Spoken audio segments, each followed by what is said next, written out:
오늘은 하나님 말씀을 시편 17편에서 보겠습니다. 우리 한 목소리로 하나님 말씀을 같이 읽어 나가죠. 여호와여, 정직함을 들으소서. 나의 부르짖음에 주의하소서. 거짓되지 않은 입술에서 나오는 내 기도에 귀를 기울이소서. 나의 판단을 주 앞에서 내시며 내 눈은 공평함을 살피소서. 주께서 내 마음을 시험하시고 밤에 나를 공고하시며 나를 감찰하셨으나 흠을 찾지 못하셨으니 내가 결심으로 하고 입으로 범죄치 아니하리이다. 사람 행서로 논하면 나는 주의 입술의 말씀을 쫓아 스스로 삼가서 강포한 자의 길에 행치 아니하였사오며 나의 걸음이 주의 길을 굳게 지키고 실족지 아니하였나이다. 하나님이여, 내게 응답하시겠는고로 내가 불렀사오니 귀를 기울여 내 말을 들으소서. 주께 피하는 자를 그 일어나 치는 자에게서 오른손으로 구원하시는 주여, 주의 귀한 인자를 나타내소서. 나를 눈동자같이 지키시고 주의 날개 그늘 아래 감추사 나를 압제하는 악인과 나를 에워싼 극한 원수에게서 벗어나게 하소서. 저희가 자의 기름에 잠겼으며 그 입으로 교만이 말하나이다. 이제 우리의 걸어가는 것을 저희가 에워싸고 주목하고 땅에 넘어뜨리려 하나이다. 저가 그 움킨 것을 찢으려 하는 사자 같으며 은밀한 곳에 엎드린 젊은 사자 같은 이이다. 여호와여, 일어나 저를 대항하여 넘어뜨리시고 주의 칼로 악인에게서 나 영혼을 구원하소서. 여호와여, 금생에서 저의 분깃을 받은 세상 사람에게서 나를 주의 손으로 구원하소서. 그는 주의 제물로 배를 채우심을 입고 자녀로 만족하고 그 남은 산업을 그 어린아이들에게 유전하는 자니이다. 나는 의로운 중에 주의 얼굴을 보리니 깰 때에 주의 영상으로 만족하리로다. 아멘. 말씀에 큰 은혜가 있기를 바랍니다. 오늘은 우리가 시편 17편을 우리가 좀 생각을 하겠습니다. 시편 17편.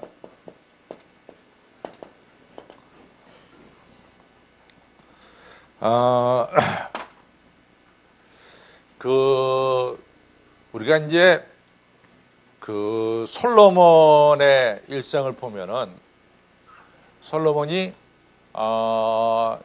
이제 열왕기상 1장서부터 이제 나옵니다. 그래서 열왕기상 11장쯤 되면 이제 솔로몬이 범죄를 저지르죠. 근데 솔로몬의 이 대한 기사를 보면서 솔로몬의 이 업적 중에서 최고의 업적이 뭐냐라고 물어본다면은 여러분 뭐라고 대답하겠어요?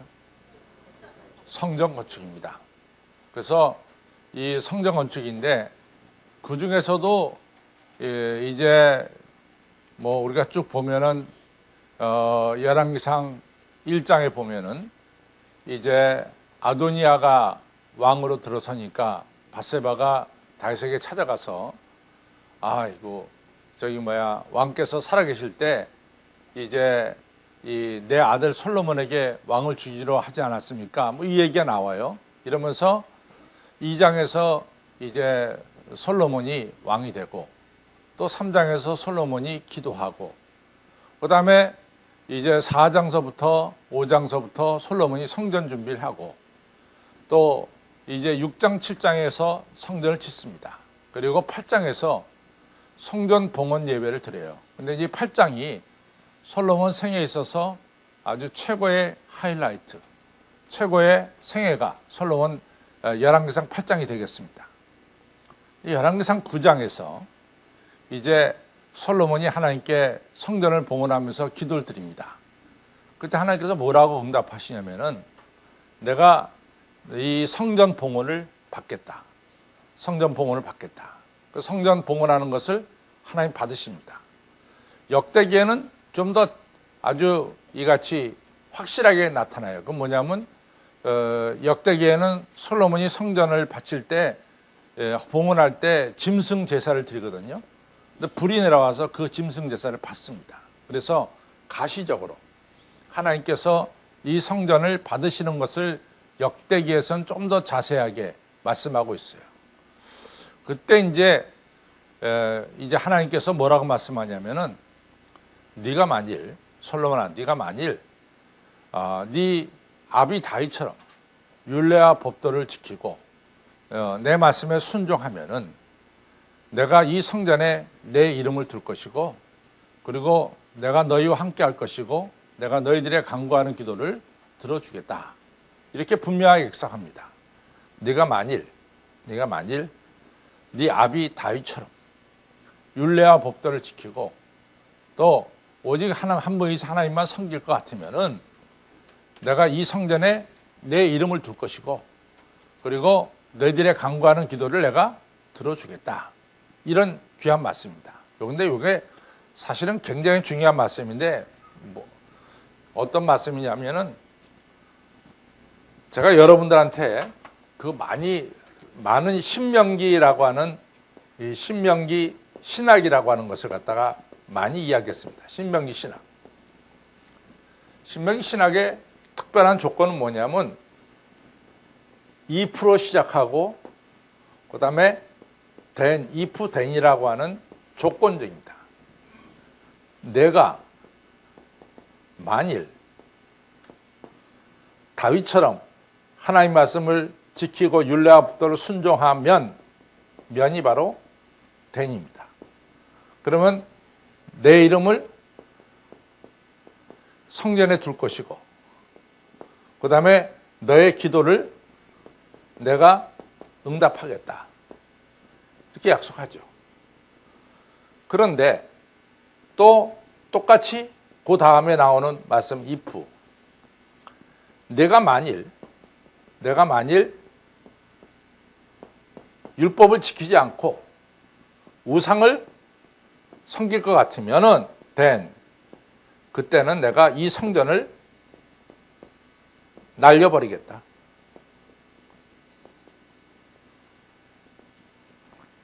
그리고 내가 너를 이같이 버리겠단 말이죠. 버리겠다. 이런 말씀하십니다. 상당히 중요한 말씀이에요. 그래서 이 성전이 하나님의 역사로 가득 차려면 여러분과 저가 어떻게 돼요? 율례와 법도를 지키고 그 다음에 하나님 말씀에 순종해야 될 줄로 믿습니다. 근데 이제 여러분들 아시다시피 에스겔서에 보면은 이제 에스겔이 환상 중에 보니까 에스겔이 이제 바벨론 포로로 끌려왔어요. 먼저 환상 중에 보니까 예루살렘 성전에서 특별한 이상한 일들이 다 벌어져. 예루살렘의 성전의 지도자인 70명이 우상 앞에 절을 하는 거예요. 또 이 여성들도 단무 쓰러 가는 바벨론 여신에게 절을 하는 거예요. 그러니까 성전에서 우상 숭배가 벌어지고 있는 거죠. 그러니까 에스겔서 10장 11장에 보면은 하나님의 영광이 예루살렘에서 떠올라서 이 동쪽에 있는 산이 감람산입니다. 감람산 중턱으로 하나님의 영광이 옮겨가고 있어요. 이 얘기 뭐냐? 하나님의 영광이 하나님의 성전에서 떠났다는 거야. 떠나서 어디로 가냐면은 동쪽 감람산에 걸쳐 있는 거예요. 이것이 나옵니다. 이처럼 우상 숭배하고 그리고 이 하나님 말씀대로 순종하지 않으니까 하나님의 영광이 하나님의 성전에서 떠나버리고 말았어요. 자, 그 다음에 어떤 일이 벌어지냐? 그 다음에 여러분들 아시다시피 그 환상을 보고 나서 6년 뒤에 예루살렘이 바빌론한테 망해버리고 맙니다. 그러니까 하나님께서 그 성전을 말씀 그대로 날려버리신 거죠. 이처럼 하나님의 영광이 떠나니까 그 다음에 뭐가 찾아오느냐?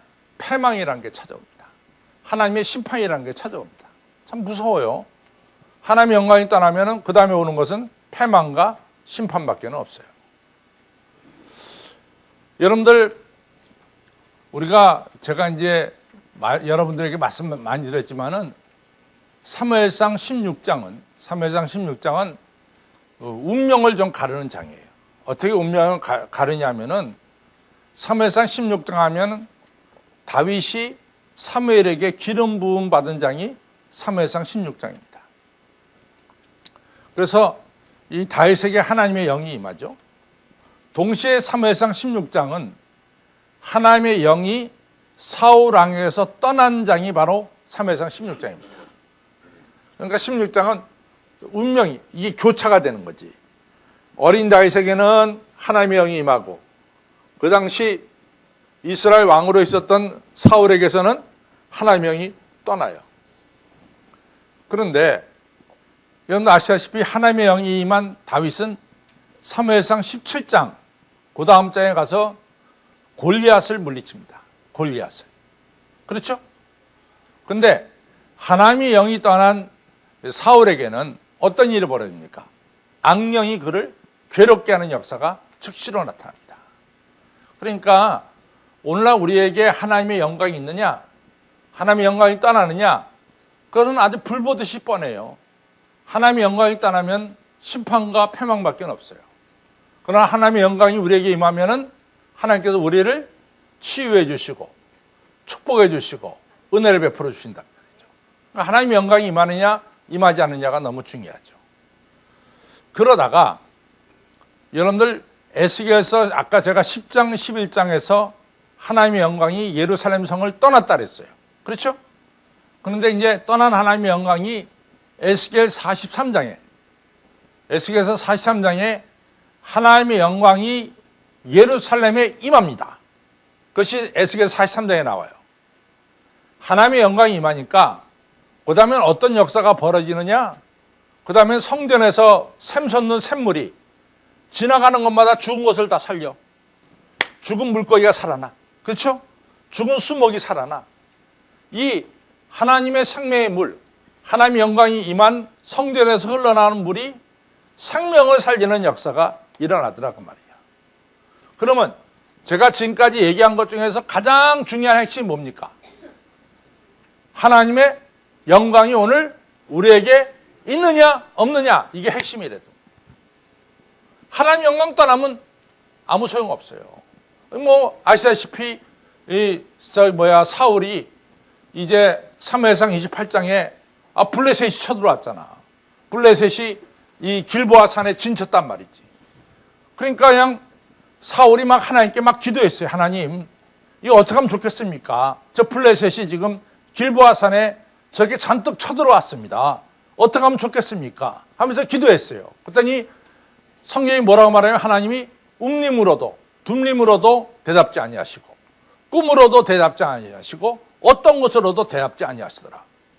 그러니까 사울에게서 하나님의 영광이 떠나니까 사울이 아무리 부리어 기도해도 하나님의 대답이 없는 거예요. 그러니까 사울이 오직 답답하면 어떻게 어디로 갔냐면 엔돌에 있는 신접한 여인에게 찾아가는 거지. 그때 거기 가서 들은 거 뭐야? 너 죽을 거다 그거지. 그래서 31장에 사울이 죽습니다. 이처럼 하나님의 영광이 떠나면 패망과 파멸밖에 없어요.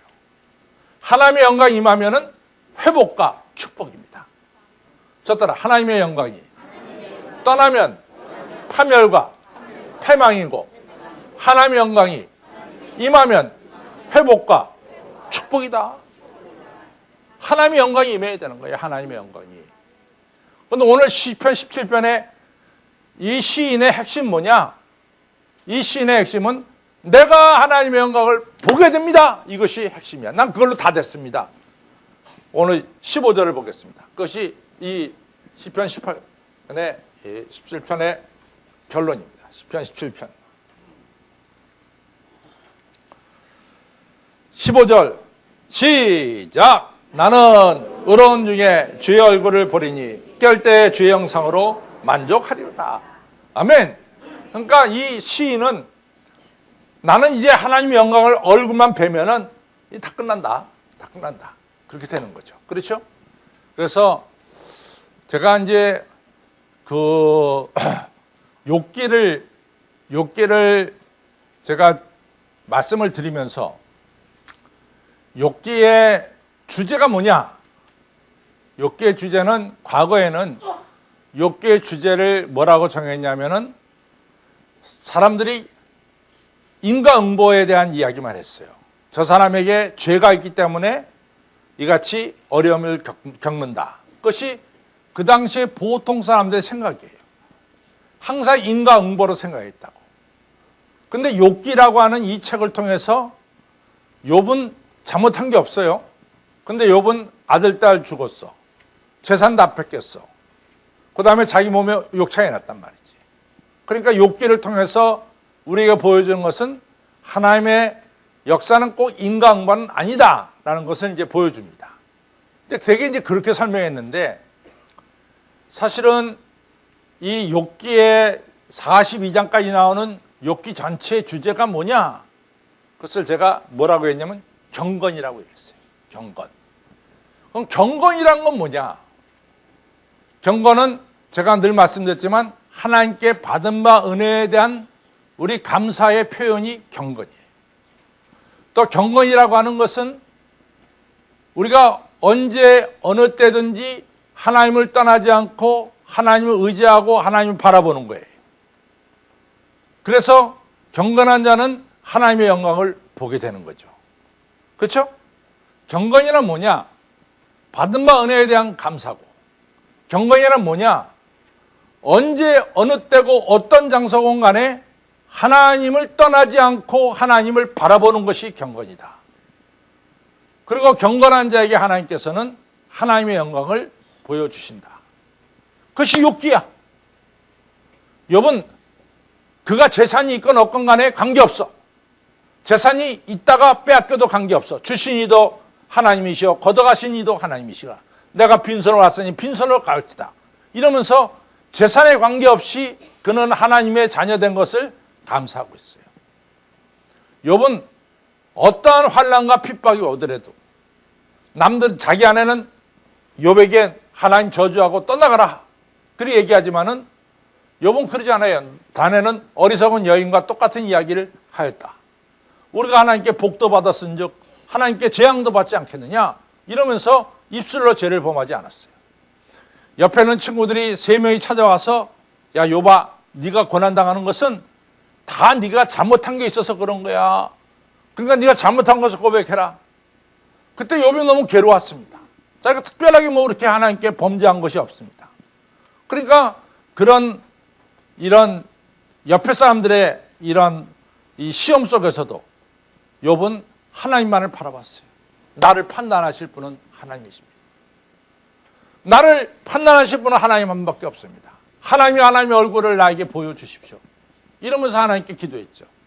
그러다가 욥기 37장서부터 드디어 욥이 하나님 만나기 시작하고 욥기 42장 5절에 하나님이여 내가 하나님에 대해서 귀로만 들어서 알았었더니 이제 내가 하나님의 얼굴을 배움나이다 하면서 욥이 모든 문제가 일시에 다 해결되는 것을 보게 됩니다.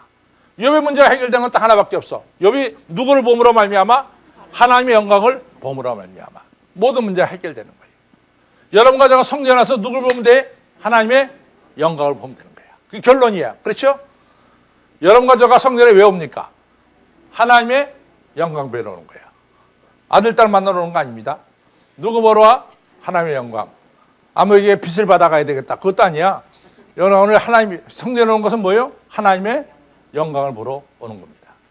자, 그래서 이 시편 17편의 시인의 핵심은 내가 주의 얼굴을 보면 다 끝난다. 어떤 경우도 다 해결된다. 이런 신앙을 가지고 있습니다. 자, 1절부터 좀 보겠습니다. 1절 같이 있습니다. 시작. 여호와여 정직함을 들으소서 나의 부르짖음에 주의하소서 거짓되지 않은 입술에서 나오는 내 기도에 귀를 기울이소서. 여기서 1절의 정직함이라고 하는 것은 나는 죄가 없습니다. 나의 무죄를 들으소서. 자꾸만 사람들이 너 죄 있다. 너 잘못됐다. 막 이렇게 지금 욥한테 그러잖아요. 너 숨겨둔 죄가 있어. 너 숨겨둔 죄가 있기 때문에 너 어려움을 당하는 거야. 그러니까 너 숨겨둔 죄를 밝혀라.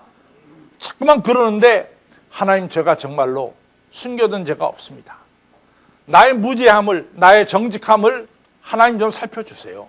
이 얘기입니다. 그렇죠? 여러분들 억울하게 여러분들이 죄 누명을 쓸 때가 있을까요? 없을까요? 있죠. 그거 누가 뭐 어떻게 증명할 수가 없어. 죄 안 졌다는데 자꾸만 죄 졌다 그러니까 증명할 수가 없어. 나 이거 옛날에 읽은 책인데 그 어느 집 부부가 나이가 나이가 많이 들어서 아기를 더 가질 수가 없어요. 그 고아원에서 아기를 하나 데려왔다. 고아원에서. 그래서 아기를 키우는데 그 옛날 부부끼리 사니까 뭐 이렇게 뭐 샘배 과자도 있고 뭐 과자도 놓으면은 맨날 이게 어디 나갔다 오면 과자가 다 없어져.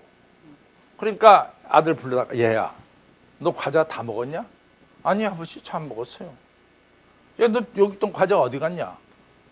전 모르는데요.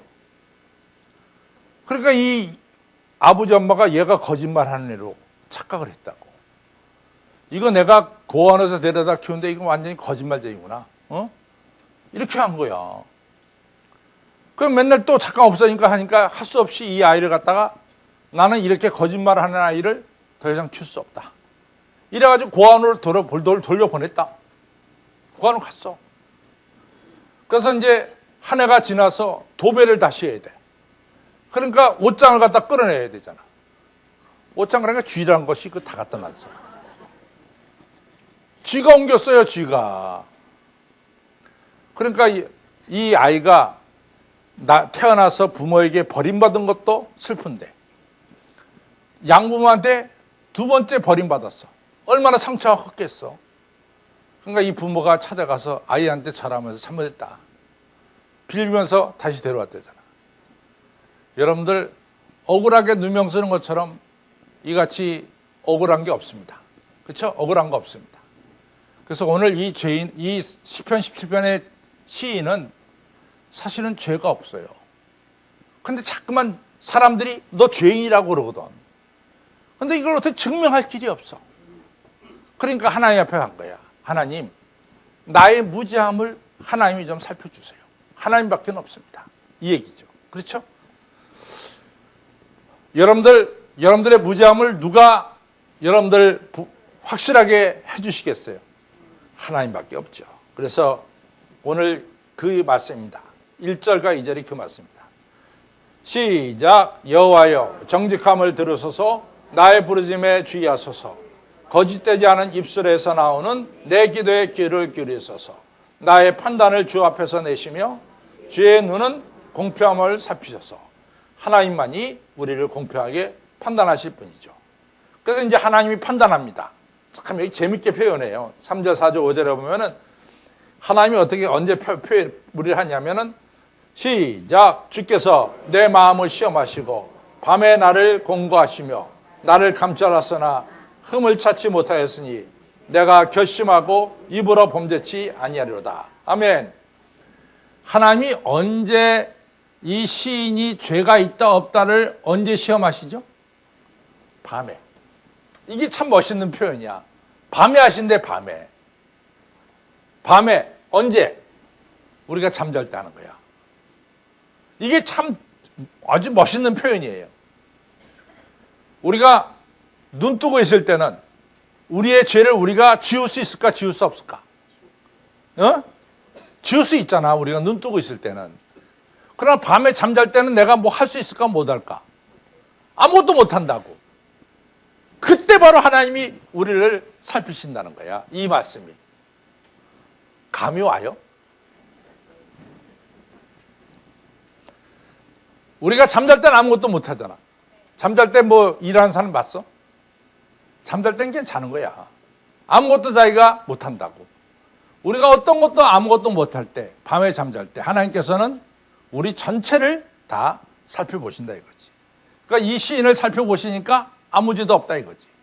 자기가 죄 없다는 게 이제는 증명이 돼서. 왜냐하면 하나님이 감찰하시고 너 무죄하다 이렇게 얘기하셨다 그 말이죠. 그렇죠? 이 성경을 읽으면서 그 귀중한 맛을 좀 알아야 되는데,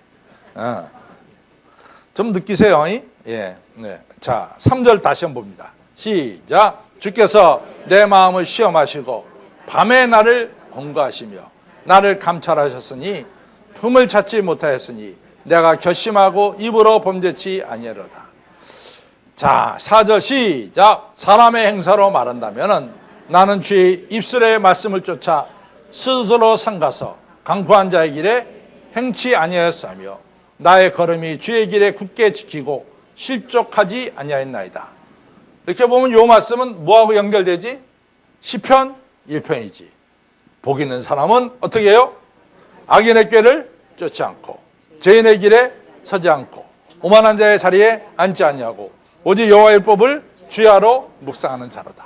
이랬단 말이지. 자기 뭐 악한 길에 발을 댄 적이 없다 이거지. 그렇죠? 참 중요한 말씀이야. 여러분들 오늘 하루도 살면서 이 악인의 꾀나 죄인의 길에 오만한 자의 자리에 앉지 마세요. 아이고 내가 저 사람이 얼마나 악한 것을 행하나 내가 살펴가겠다. 그런 거 하지 마. 당신이 안 살펴도 다 살필 사람이 있어. 무슨 당신 경찰이야? 당신이 가서 살피게? 사람들이 그 착각이에요. 자기가 가서 자기가 뭘 자기가 다 하나님이 불 것 같은 눈으로 본다고. 우리는 복 있는 사람은 어디요? 악인의 꾀를 쫓지 않고 죄인의 길에 서지 않고 오만한 자의 자리에 앉지 말아야 돼. 오늘 이 시인은 그렇게 했어요. 자, 이제 3, 4, 5절을 통해서 이 시인의 정직함이 무죄함이 밝혀졌습니까? 안 밝혀졌습니까? 무죄함이 밝혀졌죠? 네. 그 다음에 이제는 시인이 하나님께 요청해요. 하나님, 나를 관찰하셨는데 내가 무죄함이 발견되지 않았습니까? 그러면 이제 하나님 내 기도를 들어주세요. 6절부터 시작. 하나님이여 내게 응답하시겠는거로 내가 불러싸우니 귀를 기울여 내 말을 들으소서. 참 6절의 시인도 이 믿음. 내가 기도할 때 하나님은 응답하실 것을 이 시인은 믿었어. 이게 신앙이야. 이게 신앙이래도. 여러분들 기도 아무리 해도 하나님은 내 기도 안 들어준다 하는 사람 손 들어봐. 손 들어봐. 없지? 여러분들 기도를 하나님이 들어주신 것을 믿으시면 아멘. 그게 믿음이야. 하나님은 여러분과 저의 간절한 간구를 언제나 들어주십니다. 듣기를 기뻐하시고 응답하시기를 즐겨하시는 하나님이야. 저 따라 하나님은 내 기도를 듣기를 기뻐하시고 응답하시기를 즐겨하시는 내 하나님이십니다. 믿으시면 아멘. 이게 신앙이라도. 내가 기도하면 하나님은 틀림없이 응답해 주십니다. 이것이 6절이에요. 이런 신앙을 가지시기를 바랍니다. 네. 근데 왜 시간이 지나서 그런지 아멘 소리가 꼭 졸음 올 때 하는 소리야. 졸려요, 여러분? 졸려요? 난 지금 졸리는 사람은 괜찮아. 내일 새벽에 나올 거니까. 근데 지금 졸리면서도 내일 새벽에 안 나오면 좀 이상한 사람이지. 그렇죠? 예. 자, 하나님께서는 여러분과 저의 기도를 들어주십니다. 7절 보겠습니다. 시작. 주께 피하는 자를 그 일어나 치는 자에게서 오른손으로 구원하시는 주여. 주의 기이한 인자를 나타내소서. 이게 참 중요한 거예요.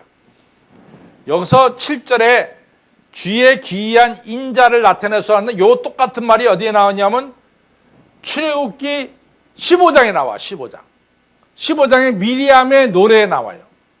미리암의 노래에 주의 기이한 인자를 나타내셨습니다라고 할 때 여기서 주의 기이한 인자는 뭐냐?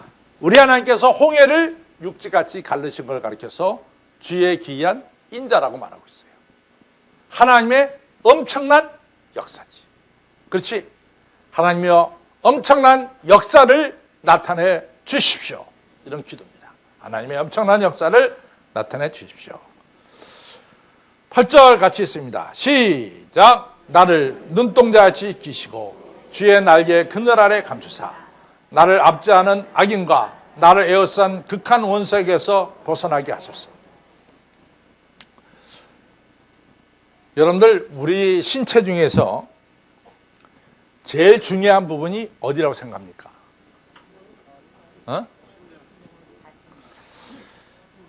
심장 중요하죠. 예. 제가 이제 저쪽 교회에 있을 텐데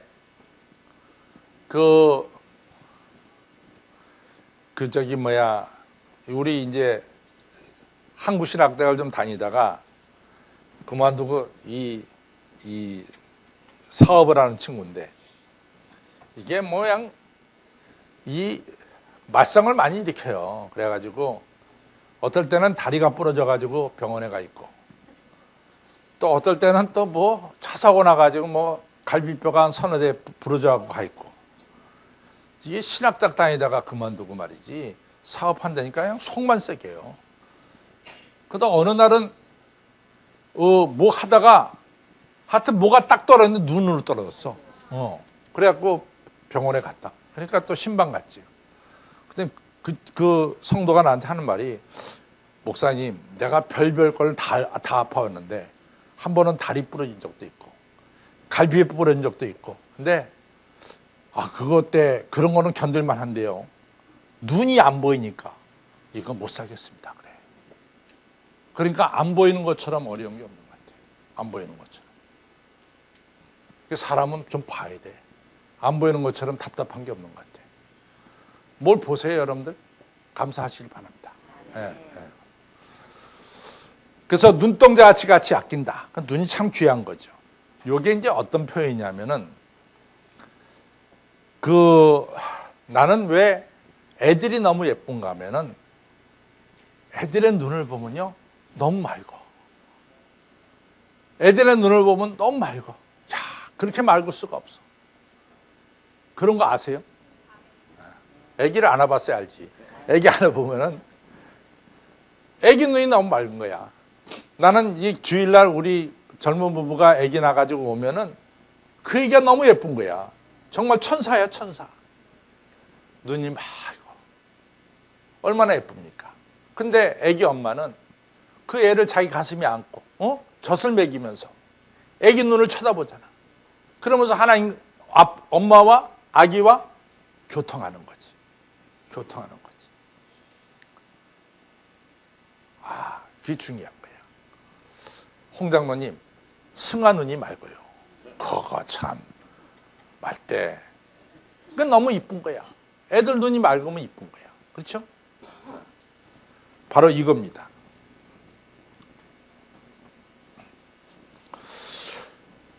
자, 그 눈동자 같이 시키시고 주의 날개 그늘 아래 감추사. 구절 같이 있습니다. 시작. 앞지 않은 악인과 나를 에워싼 극한 원수에게서 벗어나게 하소서. 그 다음에 10절부터는 악인에 대한 것이 나옵니다. 14절까지 같이 보겠습니다. 10절부터는 14절까지 악인에 대한 거예요. 자, 저희가 할 때 저희가는 악인이에요. 이 기자에게, 이 시인에게 너는 죄인이다 이렇게 자꾸만 얘기하는 저 악인을 가리킵니다. 시작. 저희가 자기 기름에 잠겼으며 그 입으로 교만이 말하나이다. 여기서 자기 기름에 잠겼다라고 하는 말은 무슨 뜻일까요? 자기 꾀가 아니야. 자기 기름에 잠겼다는 것은 뭘까? 자기 부유함에 잠겨 있는 거예요. 항상 기름은 이 재물과 부유함과 연결되어 있어요. 그러니까 자기 기름에 잠겼다고 하는 것은 이 사람은 지금 뭐예요? 그 부유함에 빠진 거예요. 부유함에. 여러분들 참 재밌는 게, 우리나라는 안 그런데 이 아프리카에 가보면요, 아프리카에 가보면은 지도자와 지도자 아닌 사람의 차이점이 있어. 지도자가 아닌 사람들, 말단에 있는 사람들은 다 갈빗이야. 지도자는 전부 다 기름이 탱탱 진 거야. 북에 있는 애처럼. 북에 있는 아이 있잖아요. 그 30살 됐나 걔처럼. 이게 이제 후진국은 기름덩이가 풍풍 찐 게 부자고, 이같이 몸이 늘씬한 것은 가난한 자라고. 그러니까 옛날에는 좀 이렇게 살이 좀 쪘어야 되는가 봐. 그렇죠? 네. 그 얘기입니다. 그래서 이 부유한 사람은 기름에 찐 겁니다. 자, 보겠습니다. 10절 시작. 저희가 자기 기름에 잠겼어. 부유에 꽉 찼어. 그러니까 그 입으로 뭐만 말해? 교만은 뭘까? 교만은 뭘까요? 교만. 교만이라는 게 뭡니까? 하나님 무시하는 게 교만이야. 우리 방장로님이 정하게 돼. 저 따라서 교만이란 하나님을 무시하는 게 교만이다. 교만이 뭐요? 하나님 무시하는 거야. 적어도 성경에서 말하는 교만은 딴 게 아니야. 하나님 무시하는 자가 교만한 거야. 저 사람이 좀 교만하게 보여. 그러나 저 사람 하나님 앞에 가면 쩔쩔쩔쩔 매. 성전에 가면은. 그 사람 교만한 사람입니까? 겸손한 사람입니까? 겸손한 사람이야. 여러분들 사람한테는 겸손하지만 하나님 앞에 교만한 사람도 많이 있어요. 그렇죠? 아유, 저 사람은 법 없이도 살아. 근데 교회 가자면 안 가. 교만한 사람이지. 네. 여러분들 교만은 하나님 무시하는 게 교만입니다. 또 11절 보겠습니다. 시작. 이제 우리의 걸어가는 것을 저희가 에워싸고 주목하고 땅에 엎드려. 그러니까 이 사람은, 교만한 사람은 의인을 갖다가 잡으려고 애쓰는 거야. 죄 없는 사람은. 12절 시작. 저는 그 움킨 것을 찢으려 하는 사자 같으며 은밀한 것에 엎드는 젊은 사자 같으니이다. 그러니까 이 시인이 누구한테 기도합니까? 하나님한테 기도하는 거죠. 13절 시작. 여호와여, 일어나 저를 대항하여 넘어뜨리시고 주의 칼로 악인에게서 나의 영혼을 구원하소서. 그렇죠? 그 다음에 14절은 참 여러분들 많이 기도하는 가운데 읽으시길 바랍니다. 14절은 상처받을 사람도 좀 있을 것 같아. 14절은 같이 있습니다. 시작. 여호와여, 금생에서 저의 분깃을 받은 세상 사람에게서 나를 주의 손으로 구원하소서. 악인에게서 나를 구원해달라는 거죠. 그는, 여기서 그는 악인이야. 그는 주의 제물로 배를 채우심을 입고 자녀로 만족하게 하고 그 남은 산업을 그 어린아이들에게 유전하는 자녀이다. 하나님께 바치지 않고 전부 다 뭐요? 자식들에게 유산으로 남겨주는 거야. 하나님께 바치지 않고 뭐예요? 전부 다 자식들에게 상속시키는 자라고. 좀 걸리는 사람 있죠? 여러분들 걸린 사람이 있으면 걸리지 않도록 하십시오. 그래서 하나님께 기쁜 마음으로 바치시기 바랍니다. 성경에 참 중요한 게 있어요. 너희 재물이 있는 곳에 너희 마음이 있느니라. 여러분과 저의 재물이 하늘나라에 있기를 바랍니다. 그래서 여러분과 저가 하나님 나라가 내 본향이 되시기를 주님의 이름으로 축원합니다. 자, 마지막 15절 같이 읽겠습니다. 15절이 결론이라 그랬어요. 15절 시작. 나는 의로운 중에 주의 얼굴을 보리니 깰 때의 주의 영상으로 만족하리이다. 아멘. 우리 결론을 좀 읽겠습니다. 결론이 있습니다. 시작. 이스라엘 백성이 바벨론 포로기의 생활에 대해서 이사야 선지자는 이사야 45장 15절에 구원자 이스라엘 하나님이여 진실로 주는 스스로 숨어 계시는 하나님이시다라고 했습니다. 이 말은 하나님이여 깨어서 우리를 구원하소서라는 간절한 감과 들어 있습니다.